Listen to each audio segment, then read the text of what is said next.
Hi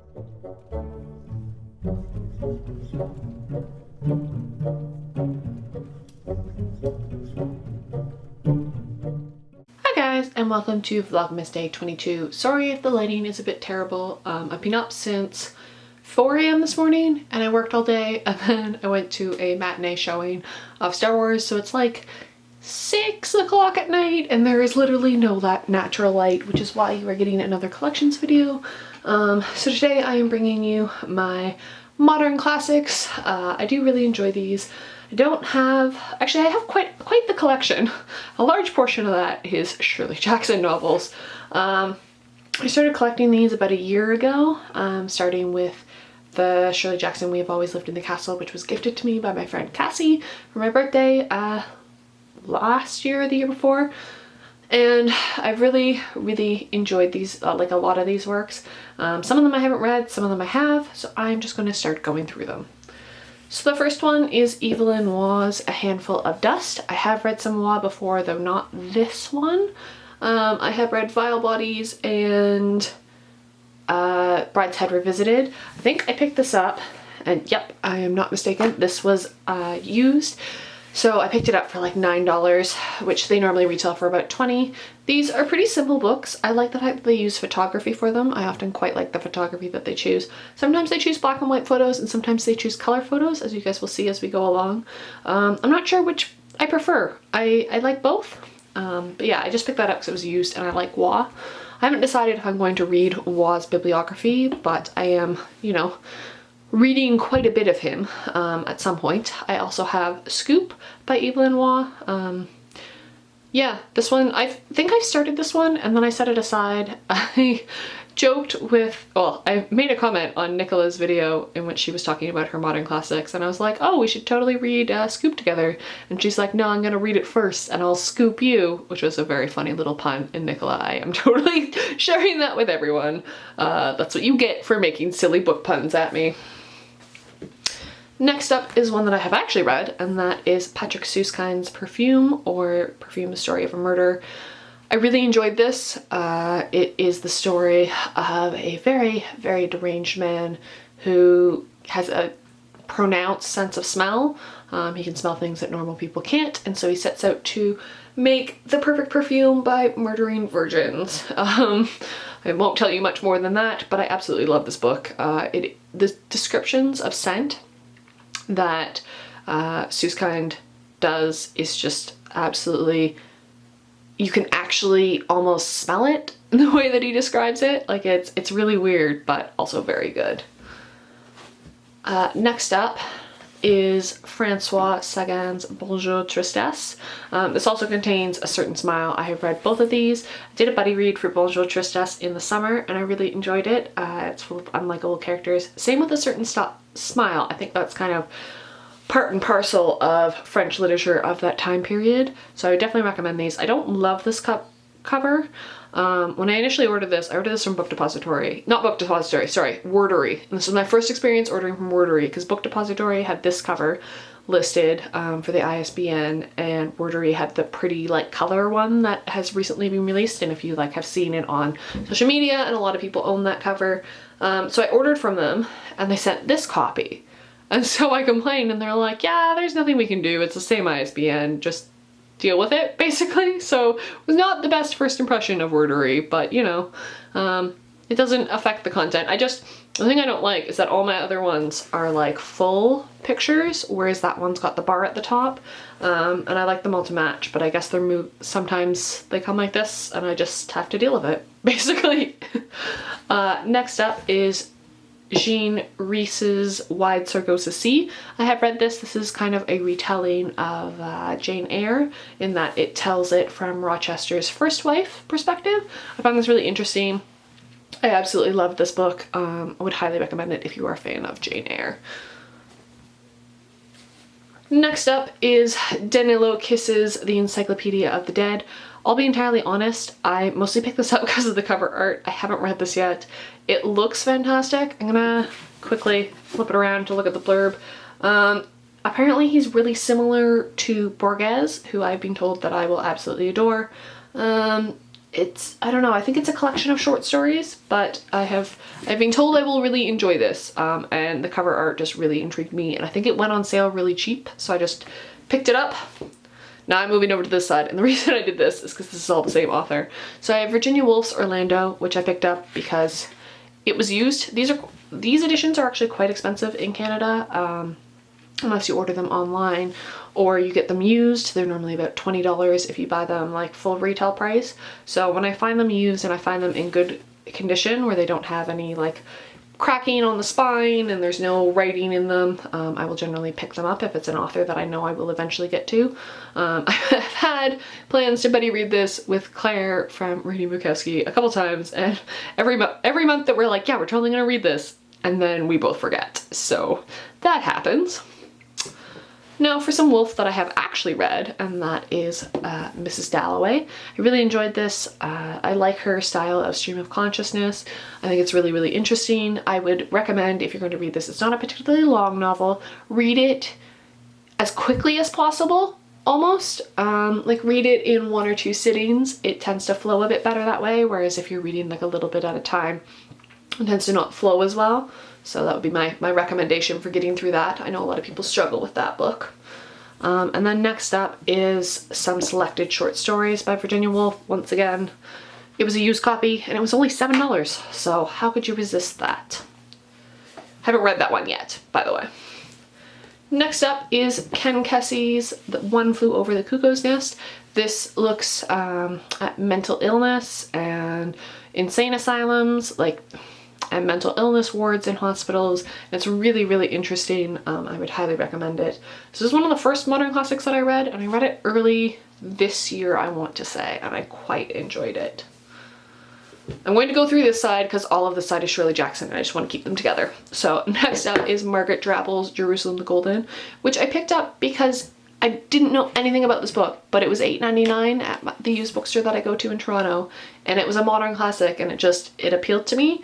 So I have read this and I find this really interesting. This is kind of similar in a way to Bonjour Tristesse. It's the same kind of coming of age young girl story, but not a very likable young girl. That's pretty much where the similarities end, but it is quite interesting. I would definitely recommend this. I've done a review on that as well.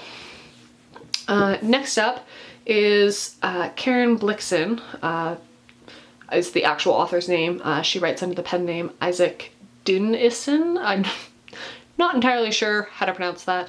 And it's Anecdotes of Destiny. Now the reason I picked this up is because it contains Babette's Feast, which I really want to read. I haven't gotten around to this. I picked this up in Toronto on one of my like last nights that I was staying in Toronto this summer.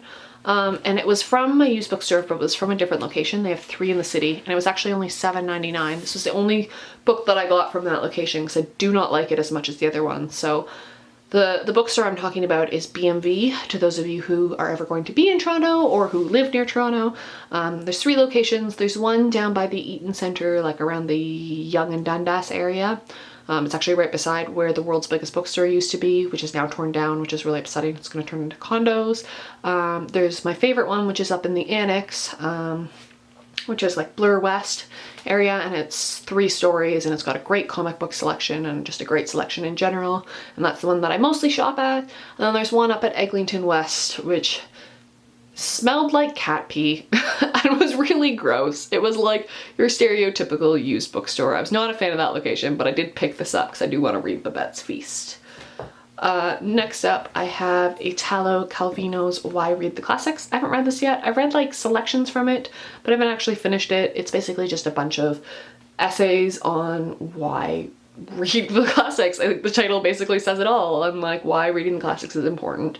I picked this up because I like the title. I don't actually remember. I got this like a couple of years ago, so it's just been sitting on my shelf and haven't gotten around to finishing it. I also have Anthony Burgess's A Clockwork Orange, and this was also a used copy that I picked up at BMV. I did read this. I actually read this last Christmas Eve, I believe, while my family went to church, and I like to joke that I read this while sitting by the fire preparing myself for hell, because I am not in any way, shape, or form religious, but it's just, you know, a little tongue-in-cheek humor. It's totally cool if you're religious, obviously. I'm not putting down anybody who is religious, but yes, I like to joke with my family about that kind of thing. And yeah, I really enjoyed this. This looks a lot at like violence and mental conditioning and that kind of thing. And it's definitely interesting. A little bit hard to get into. The language is a bit interesting. And then I also have Borges's Brody's Report. This was sent to me by Penguin UK. I haven't read this yet. I feel really bad that I haven't read this yet because it was sent to me. I don't really know what this one's about. It's one of his later works, which is why I haven't really gotten around to it. I actually want to read some of his earlier works first. I think that's probably a better way to approach an author, is to read the earlier works and see how they progress as an author. I think that's definitely interesting. Unless you just stumble across the author and end up reading their last work. It's never that big of a deal, but I always just find it interesting to do it that way. So I'm holding out on that one. So I finally have my Shirley Jackson ones, which I kept all together. I've read most of these. So the first one, and the only one that I haven't like read in any way, shape, or form, is The Sundial. This is the last one that I have to read, her last full-length novel. I've been holding off on reading this, guys. I'll be entirely honest. It's my last Shirley Jackson novel that I'll ever read for the first time. And I almost don't want it to end. Like, I've been meaning to read this for so long and I keep putting it off because I love Shirley Jackson so much, and there's no more after this. Oh, most of my Shirley Jackson collection is in these editions. I do have the newest one, Let Me Tell You, in the hardback, and then I have Life Among Savages and Raising Demons in the editions that just came out, and then I also have The Haunting of Hill House in the Penguin Horror edition. But the rest of them are in the Penguin Modern Classics. And then I also have Hangs a Man, which I find really interesting.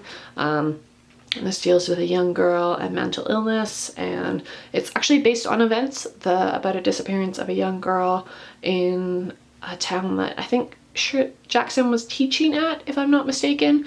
But yes, very, very interesting, as all of her works are. I also have The Lottery and Other Stories, which is a collection of her short stories. I have read some of these works. I do own the Penguin Mini Modern Classic, so I have read that, and I've read all the books in that, and there is overlap, but I haven't actually read everything in this. Once again, I'm holding off because I absolutely love Jackson and I don't want it to come to an end. And then I have The Road Through the Wall, which is one of my favorites. The next three are actually my like 3 top favorites. My ultimate favorite being We've Always Lived in the Castle, but The Road Through the Wall is definitely up there. This looks at suburbia and suburbia's like way of twisting society and how twisted suburbia is. Really, really enjoy this and would highly recommend it. And then I also have The Bird's Nest, which I think is tied with The Road Through the Wall. I absolutely adore this cover. I actually got this for Jean. We did a little Secret Santa, and this is the book that I picked out for her because it was the only Shirley Jackson she didn't have. But yeah, I love this. It deals with mental illness and a girl with schizophrenia and how that kind of shapes her life and how she's not really aware of these different personalities. So it's very, very interesting. I would definitely recommend it. I've heard some people struggle with this one, but I absolutely adored it. And then last but definitely not least, because this is my ultimate favorite, and that is We Have Always Lived in the Castle. It is honestly, I mean, the blurbs on the front are by Donna Tartt and Neil Gaiman. How could you go wrong with that?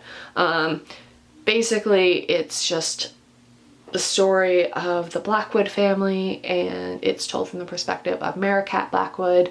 And basically she opens with that all of her family is dead except for her sister Constance and their uncle Julian, and the whole town that they live in hates them, and it's her sister Constance has been accused of murdering and being acquitted of murdering her entire family. And this is all like in the first page, so it's not really spoilers. This is just kind of the atmosphere that this book takes place in, and it's absolutely amazing. I would highly, highly recommend this. This is my favorite Jackson, and I think will always be my favorite Jackson. I have reread it a couple times. I was rereading it again and then set it aside in favor of something else. Just because I have read it a couple times, but yes, I would definitely recommend that. So those are my Penguin Modern Classics, and I will see you guys tomorrow for another video. And we've only got like 3 more left. This is the third last video. It's sad. Vlogmas has flown by so fast. So yeah, I will see you guys tomorrow. Bye.